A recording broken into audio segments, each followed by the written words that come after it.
Hello, Neuse Little Podcast listeners. Allow me a moment to promote our new official Neuse Little Theater merchandise. This can be bought at any show we have, any show in the 50th season that you come see. You can go up to the merch table and ask the man or lady, and you can get your official NLT merch. Here's what we have. We have hats, toboggans, hoodies, t-shirts, long sleeve t-shirts, and we even have big and tall sizes. Just ask the person and they'll set you right up. We also have blankets, pins, keychains, stickers, tumblers, frosted pint glass, coffee mug, aluminum water bottle, backpack, and tote bags, etc. We have it all. Be sure to check out our special anniversary merchandise, including our t-shirt featuring all the shows of our historic 50th season. Thank you, and thanks for listening.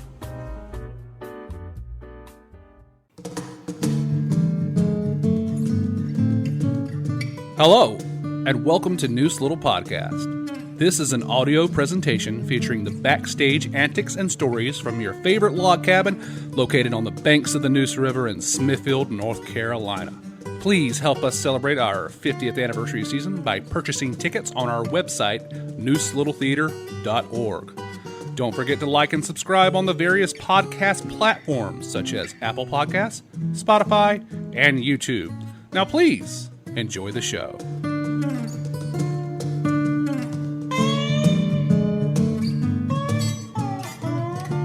Good evening and welcome to Neuse Little Podcast. As always, we have a special show for you. We are going to be going over with the cast of Sex Please, We're 60, premiering at the Hut on Friday, May 23rd, Saturday, May 24th, and the 3 o'clock Sunday matinee on May 25th. And then the following weekend, we have 3 shows. 6 shows total is going to be on Friday the 30th, the 31st, and Sunday matinee, June the 1st. So 2 matinees. We usually only do 1, but this proved to be a popular show the last time we did it, so we wanted to go in prepared, as it were. And I'm here, as I said, with the cast, and I'm going to introduce them in just a minute. But first, a little bit of background on the play itself. Sex Please, We're 60 is a comedic farce by Micheal Parker and Susan Parker. We've done a couple of Micheal Parker's plays. I know we've done The Amorous Ambassador back in 2012, and I do think there's a prequel to that called The Sensuous Senator that one day I'd like to get to. I have the advantage on this podcast of having the director with me. Toole is the director, she was the director 12 years ago when we did it the first time. So we're definitely going to talk to her about that. And it is definitely okay if she jumps in with a story or a little bit of business from rehearsals. I am all for that. Okay, let's introduce the cast. Sitting across the table from me is Kirk Davidson. That's right. All right. Nice to meet you, sir. And what part do you play? I play Henry Mitchell. Henry Mitchell. Okay. All right. And sitting next to him on his, I think, 187th podcast on this channel is Larry Gray. What part do you play, Larry? I am playing Mr. Bud Davis. Bud the Stud. Bud the Stud. And then sitting next to him is the lovely lady. This is me meeting her for the first time, and her name is Chantal. What's your last name? Wright. Chantal Wright, and you play? Charmaine Beauregard. All right. And sitting next to her is the lovely Denise, also meeting her for the first time. Yes, and what part do you play? Denise Joyner. I play Hillary Hudson. All right. And sitting next to her is the ever-present Joyce Kilpatrick-Jordan, the only cast member to be in both versions, albeit a different character. What part do you play this time, Joyce? I play Mrs. Stancliffe, Buttercup Stancliffe. All right. Okay, we'll get into the differences of doing it 12 years ago in a different character. And also I want to talk to Mita about doing it again. I don't think she actually set out to do it again. It just kind of happened that way. All right, we'll get into that. But first, how are rehearsals going? And are you guys ready to make fill the hut with laughter, as it were? Kirk. Absolutely. We kind of think I speak for all of us when I say we've had a really good time during rehearsals. Sometimes too much of a good time, but a good time. And it's going to be a really nice show. I think you're going to like it a lot. You've appeared on stage once before, is that correct? 4. Oh, wow. This is my 4th. Oh, really? Okay, I know about Angel Street. What are the other 3? I was Angel Street. I was also in The Wizard of Oz and in The Foreigner at the end. Oh, okay, gotcha. Yeah. You played one of the special guests at the end. Yes, that's right. Okay. All right. And now, Larry, what is it like imbibing Bud the Stud? I am really challenged by this role. I'm really excited. I'm having a blast with it. Now that I am somewhat off book, chance to explore the character a little more. And he's a lot overconfident. And he is just... Well, let's set the stage a little bit. The basic story is what, Mita? Mrs. Stancliffe runs a bed and breakfast, and she has repeat customers that come back year after year, usually ladies, single ladies. And Bud lives next door, and he thinks he is quite the Don Juan. He feels like they come back for him, and so he likes to woo them. And on the other side of her lives her neighbor Henry, who is her quote-unquote gentleman caller. He comes every day to ask her to marry him, and she turns him down for 20 years. She's been doing this. But they're very scheduled. Everything, it always happens every day at the same time and all that sort of stuff. Bud is a wrench in her finely oiled machine. But enter 3 ladies who are staying at the bed and breakfast, 2 of which have stayed before, 1 who's new. And Bud tries to seduce all 3 of them, and then they find out. But Henry has created a pill that will help increase the libido of menopausal women, and he thinks it's going to change the world. And because the women find out that Bud's been trying to play all of them, they decide to switch his Viagra with the Venusia pills that Henry made, and side effects are very interesting for men, basically. Right. They take on traits of perhaps women and stuff like that. Well, I guess I was gonna say I thought that it was also kind of like an enhancement drug that they also get switched with. But no, but Henry just invents it, in his little home laboratory. He's a retired chemist. He's a retired chemist, and he went to Mexico, Italy. He found a pepper that is supposed to be a natural aphrodisiac for women. So his control group is just this people in this bed and breakfast. Well, he invites Hillary to come and be his guinea pig, because they worked together before. He didn't want to give it to everybody, but it sort of Bud decides to get his hands on some and try and dose Mrs. Stancliffe with it, and then they all find out he's been doing this sort of 3-timing whatever. Denise is shaking her head. It was she didn't like that word dose so much. That's not. Let me clear that up. Yeah, please. Bud thought he was doing Henry a favor, giving Mrs. Stancliffe a pill, but without her knowledge. And then maybe she would accept his proposal. Okay. But I don't think that makes it any better. Well, but that's what the women thought too. It is an all-natural vegetable product. It is an all-natural vegetable product. You could sell it in the vitamin store. Yes. All right. May or may not work. I think it has some potent side effects. All right, so let's get to the ladies. All right, Chantal, this is your first show here, I always like to know how people made their way to the hut. Have you been in a show here before? This is my first show here. Previously, I'd done a show in Apex at the Halley Art Center. And previous to that, all my performing experience was 30 years ago. So my nest is about to be empty, and I decided it was time to get back out there. I used to do all kinds of performing back in the day, and I'm thrilled to be back out there doing it again. And your character is? Charmaine Beauregard. Okay, so tell me a little bit about Charmaine. Charmaine is the only one of the ladies who is into it. Okay. She is here for Bud and ready for a romp. And she is just a blast to play. I would argue I am having the most fun out of all y'all. I just gonna say that.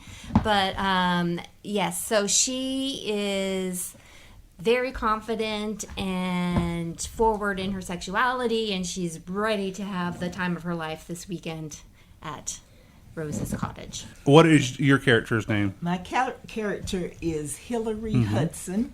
She is a former co-worker and friend of Henry's. They both were chemists.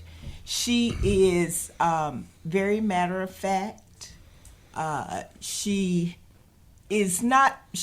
been widowed, so this is her way to get back out. At least that's the story she's told everyone. But she's really here to help Henry.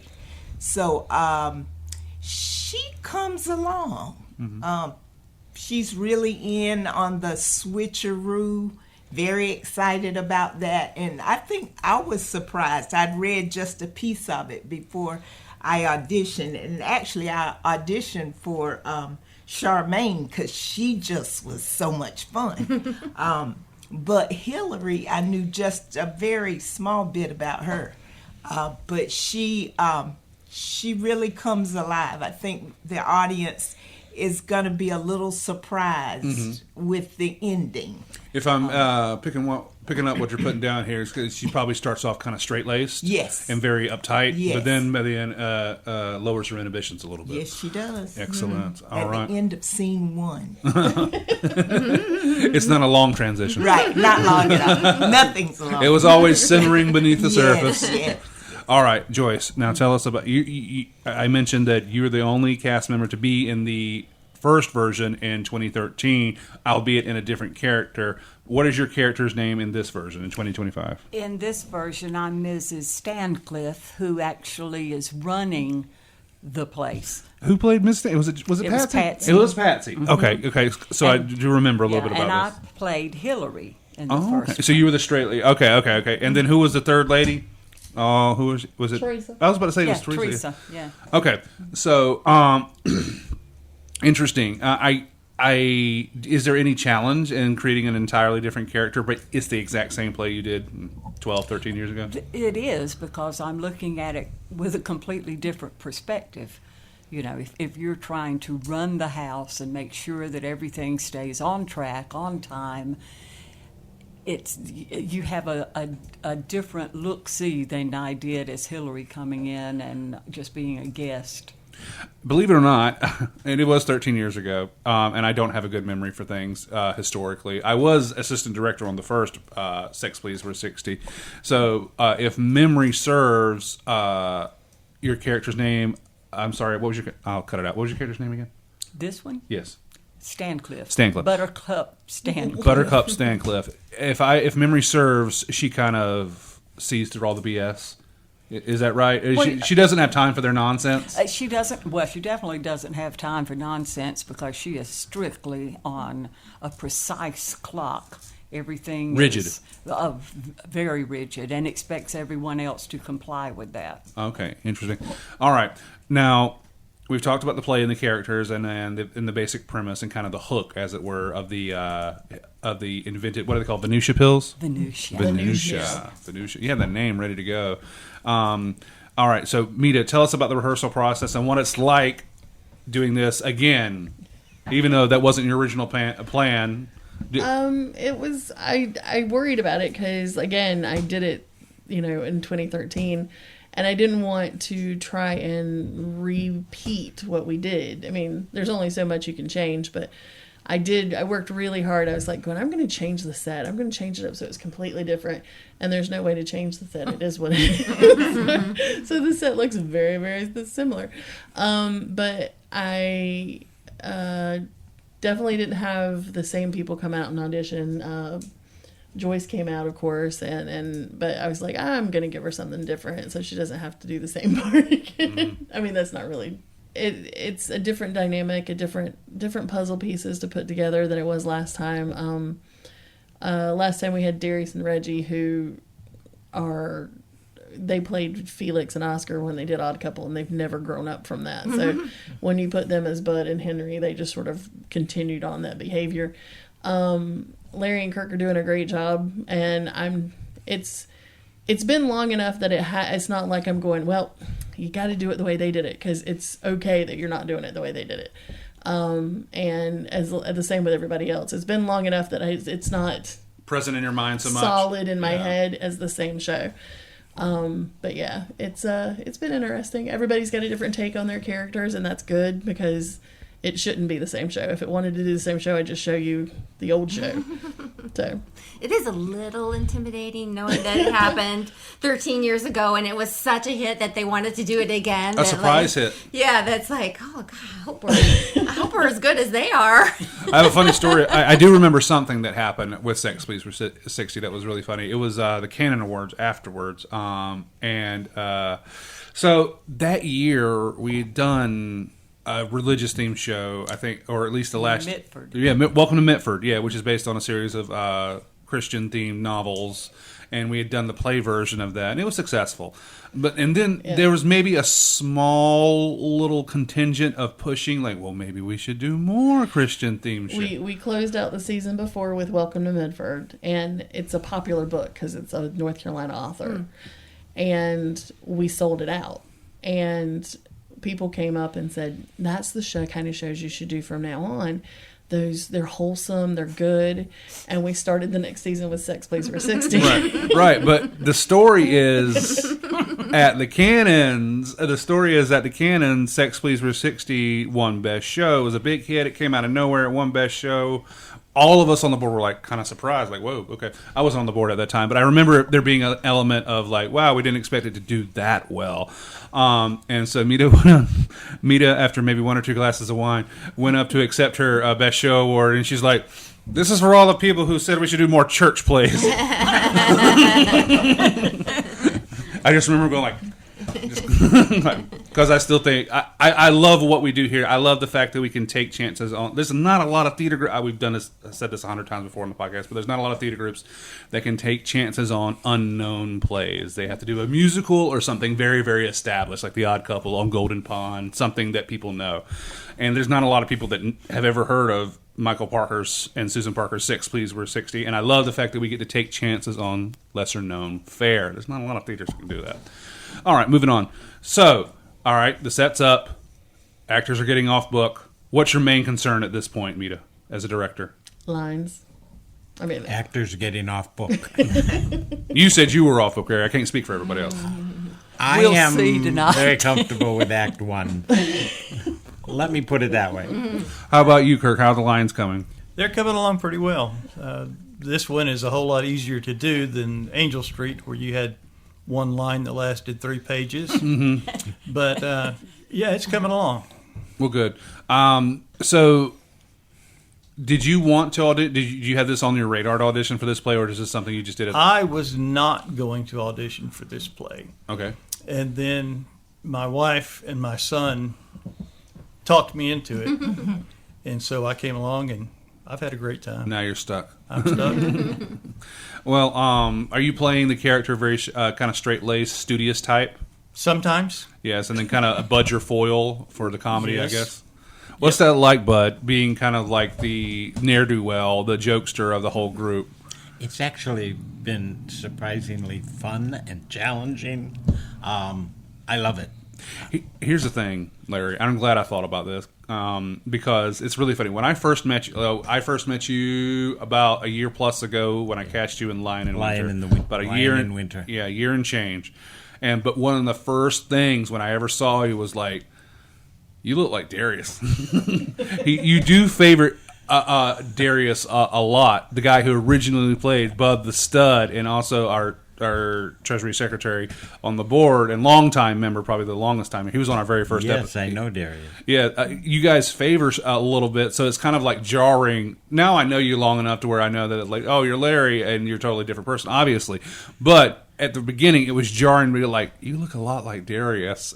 So when you got Bud the Stud's role, I'm just like, it is kind of interesting that two people kind of look similar, because if you go back and look at the pictures, they do favor a little bit. Don't you think, Mina? Yeah, there's a little bit of similarity. Their personalities are very similar. Sort of let... Oh, don't tell him that. You're not quite as grumpy as Darius. No, I hope not. Darius in the last 10 years has accepted his grumpiness and embraced it. There was still he was still toying with it 10, 13 years ago. Wouldn't you say, Joyce? I would.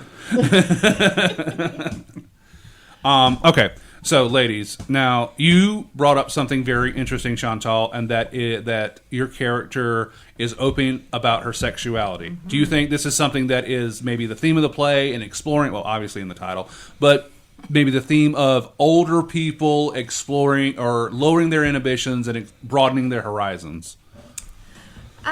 Yeah, I would say so. I would say that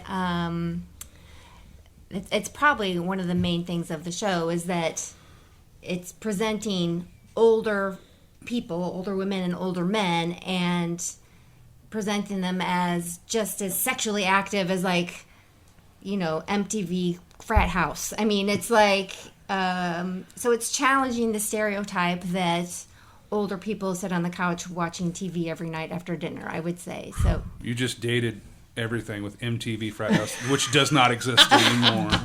Again? We are all older in the show, so I think MTV is producing like the Yellowstone spinoff or something. I remember when MTV played music videos. I want to listen to classic rock now. yeah. Oh no, it's Weezer. I'm so no, but in all seriousness, talk about that a little, Denise, where it's just like there's this kind of underlying theme of just like break out of your shell a little bit. And that I don't mean that necessarily just in terms of sexuality. I mean in terms of broadening your personality, opening up your horizons to other things in life that you haven't been paying attention to. Right, yeah. Actually, I had decided, a lot like Hillary, that it was time for me to be social again. I've just... You're talking about you yourself as a person. My personal self. I'm recently divorced after a decade of marriage, and I, put a list of things that I wanted to do, and audition for a play was it. I was coming out of a movie in Smithfield and saw the poster and said, that's the one. That's the Nice. one. That's the one. That paid off. Yes, so I think the theme is very relevant for men and women today of a certain age. Henry, that's one of his lines that we don't like, especially Charmaine. Especially. She doesn't know what he's talking about. But I think the theme of sexuality in people of a certain age is very relevant. So I think the audience is, whether they're younger or older, will really be enlightened through this production. Finish that thought out, Joyce. How do you feel like that relates to your character in this version? Well, I have to say I kind of look at it a little bit differently because, in my opinion, yes, Sex Please We're 60, it's all about people and how they interact and how they become better friends or worse friends or better people or worse people. But all in all, it's just a funny show. It's just one of those things that I think the audience is going to look, and everybody in the audience, be it a man, a woman, young or old, they're going to identify with something they see. I mean, how funny is it to see two men who have menopausal symptoms? That's a ha-ha. So you don't have to really be serious about the show. Just look at it and say, hey, this is something that we are all going to laugh at and enjoy and talk about for a long time. Are the beats a little different this time around, Mita, as far as this, like the big laughs and stuff like that? Are you blocking it maybe a little bit differently, or you don't remember and you're just going along with the flow? Honestly, don't remember from the last time. It's been too long. No, I mean, it's I think the lines that are the funniest lines are always going to be the funniest lines, just because the guys have a lot of the best shtick, basically.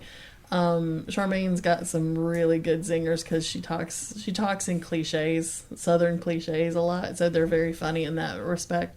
But the guys have most of the really good, ridiculous stuff that is very funny. But yeah, no, I mean, I honestly don't really remember exactly what we did last time because, again, 12 years is a long time, and I've done several shows since then, and life moves on. But no, overall, I just think it's pretty solid. I mean, there's not a whole lot you can do to it. It's one of those very funny comedies that you'd have to work really hard to mess it up, honestly, I think. There's some comedies that you have to be perfect timing and all this sort of stuff, but this is just it's silly and it's I mean, technically it's a farce, although they don't claim it's a farce anymore, but it's definitely very fast. Why don't they do that? I don't know. They call it a comedy now. They stay away from the word farce a lot. I guess people don't understand farce. They don't know what a farce is. I don't know. Maybe they just know it when they see it. But yeah, I think when we first did it, they called it an American farce, and it's not what it's on the book anymore. I don't think is what it's called. So yeah, I remember it had like boxers being pulled up a flagpole, and those were like, or maybe that was Amos Ambassador. You can remember that, but you can't remember anything about it. That wasn't in the show. It was on the poster. That's the reason why I remember that. Gotcha. No, they all run together after a while, honestly. Well, I can tell you that you ask about the blocking, and I would have to say if anyone was paying attention to me, they're probably going to see different blocking every night because I just wander all over the stage. What do you like? Are you tidying, or are you like Well, admonishing? I will as soon as I get something to tidy up there. I'm glad to see some set pieces coming in that I can actually have some busy work to do because she's a busy person. Just she's into something every minute. Very focused. She doesn't go from point A to point B without a purpose from going to point A to point B. That's her style. There's no unnecessary movement for her. A little robotic. So you say. Let me rephrase that. The character, there's no unnecessary movement for her. It's I forgot where I was going with this. It's a couple of times during rehearsal I've watched them and I'm like, you're gonna sit here, you're gonna sit there. Okay, great. And every night they swap places, and I'm just like, let's see how they get out of this. And the funny thing is, everybody does. So I just sit there and watch them and go, let's see if they figure out they're in the wrong spot. Well, the show, I'm going to give you guys the dates of the show again, and you're going to want to go on the website and reserve your ticket as soon as possible because it will sell out. And I can already tell you both Sundays are full. There you go. That's exciting. Excellent season finale for our wonderful 50th season that we've all worked very hard on, and it's about to be encapsulated in this great comedy. And the dates for Sex Please Were 60 by Micheal and Susan Parker are May 23rd, May 24th. Both of those shows are at 8 o'clock. And then we have the Sunday matinee at 3 on the 25th. But as Mita said, that is very full. So if you have your heart set on going to a Sunday matinee, just keep checking the website. We have cancellations, and you might get an opportunity to buy your ticket. Okay, and then the next weekend is going to be Friday, May 30th, May 31st on the Saturday, both 8 o'clock shows, and then the final show is the Sunday, June 1st matinee. As I said, don't call anymore. Go on the website. We're slowly but surely dragging everybody to go over to the website because, honestly, it really does help us a lot. We're on our end. We're not totally 100% acclimated to it yet, but man, we can see kind of how all this is going to come together and be much easier for everybody. So please do that. Go on our website, newslittletheater.org, and check out those seats. All right. So it's the end of our season. We've got the new season planned already. The brochures are out, and nothing is going to stop it. We'll see. But if you need a brochure, you want to go ahead and get your season ticket, you can buy them online at nlt.booktix.com, or you can come and get a brochure and a magnet. We've got those outside when I remember to replenish them, but they're out there right now, I think. Waiting for people to grab one and take a look at it and then mail it in if you want to do it that way. All right. Final thoughts from the wonderful cast of Sex Please Were 60 2025. Kirk, anything you want to say? Anything at all? Don't worry. If you don't say anything, I'll just keep moving. Well, I think everything's been said. It's a great show, and I think everybody's going to have a good time, including us. So, Larry, when you told Mark you were in this one, what did you say? How did you explain it to him? Like, guess what this one's about? First, I told him the title. Uh-huh. And he looked at me and he said, "That's the perfect show for you." Interesting. So, any final thoughts on playing this ne'er-do-well character, Bud the Stud? I absolutely love playing this character. I love the interaction Henry and I get to have on stage. Bud's, my favorite line is, "Henry, you're such a stick in the mud. Dare to do something different. Yes. Dare to take the plunge." Yes. You've had quite the season here at NLT. You were in Wizard of Oz. You were in Arsenic and Old Laced. Were you in Foreigner? No, I was not in Foreigner. So you out of three out of the 5 plays you've been in. Lion in Winter, Uh-huh. Angel Street. Uh-huh. I was the assistant director on Steel Magnolias. Right. And Unnecessary Farce, don't And forget. Unnecessary The one you Farce. actually won for. The one I actually won for, correct. All right. Chantal, any final thoughts on Sex Please We're 60 2025? This show is great fun, and I mean, if you just want to come and experience joy and laughter, buy a ticket for the show. It is the funniest show I have been a part of. It is just so much fun. Come It is see fun. It is funny. We actually mean it this time. Yeah. I'm just kidding. Just us. It's just a joke. All right. Miss Denise, tell us any final thoughts about Sex Please We're 60 2025. Yeah, I just appreciated the experience. This is my first time at NLT, and it's been good. Joyce played my character last time, so I've gone to her a couple of times when I was kind of confused. So I just appreciate this experience with these experienced people, and hopefully I'll be back. Oh, please come back and audition for future shows. I mean, I'm not going to dance around the bush. We need more people of color here at the theater, and that's always a very welcome thing. We don't want to get bogged down in just one kind of pigeonhole. We would like to. Was that said well, Mita? No, I'm just thinking about the fact that we used to talk about, like, why don't you do blah, blah, blah? It's like, well, the problem is, do you pick a show and hope people show up that can do those roles? Or do you pick shows people are going to show up for? So it's a catch-22. Like you're talking about like Raising in the Sun. Yeah. You can't do a white version of Raising in the Sun. Not at all. Not at all. Well, you just have to find the people. You have to It's tap not into the community. Yes, right. That's the matter. That is one thing that we are trying to do a little bit better job of, and it is something that is on our radar and present in our mind. Joyce, any final thoughts on Sex Please We're 60 2025? No, I would just advise everyone to get a ticket, come and see it, enjoy it, and always support the Neuse Little Theater. Always support the Neuse Little Theater, or else. No, I'm just kidding. We love entertaining the people here in Johnston County, and we strive every year to do great shows. Do we hit it out of the park every single time? Maybe not. But we say we do. We say we do. No, we're always. But I like the consistency here, how we can always do big shows, but also do small fare and keep entertaining the people. Because this play, when it was, we're like, oh yeah, we're going to do this comedy, but then it came out of nowhere and was a smash hit. And that can happen with any one of the lesser known off the beaten path plays, like Sex Please We're 60, like The Amherst Ambassador, like Safe, or like just local plays that that don't get a lot of opportunity to get staged. Any final thoughts, Mito, before we send it out into the podcast airwaves? I've told a lot of theaters they should do this show just because people really do enjoy it.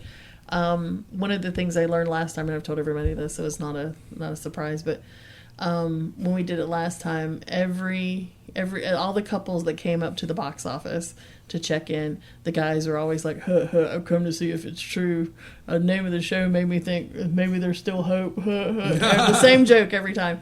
And as they left, the women are going, oh my God, can I get some pills? Do you sell Venetia? Do you sell the little blue pills? But they want them to give to their husbands. Yes, absolutely. Yeah, don't mix those up. I think a lot of people are afraid. I think a lot of theaters are afraid of the title. And I tell people, it's like I'm like, the most risque. I mean, there's innuendo and there's some misunderstandings and stuff like that. But honestly, the most risque thing about the show is the title. I mean, there's really nothing in it that is not traditional farce. This might not go anywhere, and I'm probably going to cut it out. But is the title a play on something, like a saying or something? I think there's one called I think there's a British farce called "Sex Please We're British." Yeah. Okay. And No sex. no please. sex please we're British. Oh, I knew that title didn't just come out of nowhere, because I knew it was a play on something. Okay, that makes sense. All right, maybe we'll do that one day. Okay. All right, for Neuse Little Theater, thank you all for coming and taking an hour out of your day to do this. And you guys have got rehearsal right after this, including Mita. So Yep, I got to go crack the whip. Yep. Well, I was thinking more like, I'm gonna have to take all this stuff down by myself. I'll do it on Saturday. Okay. All right, gang. Break a leg going into Tech Week. Learn those lines, get that timing down. I can't wait to see you guys. I'll be seeing it Saturday, the first Saturday show, and I can't wait to see it because the other time I was kind of watching it the whole time in the rehearsal process, and this time I get to see it fresh with brand new actors, and I can't wait. So, break a leg, guys, and we will talk to you later on future shows. For Neuse Little Podcast, I'm Matt Gore. That's my producer, Mita. So, We'll talk to you later. All right, bye. bye.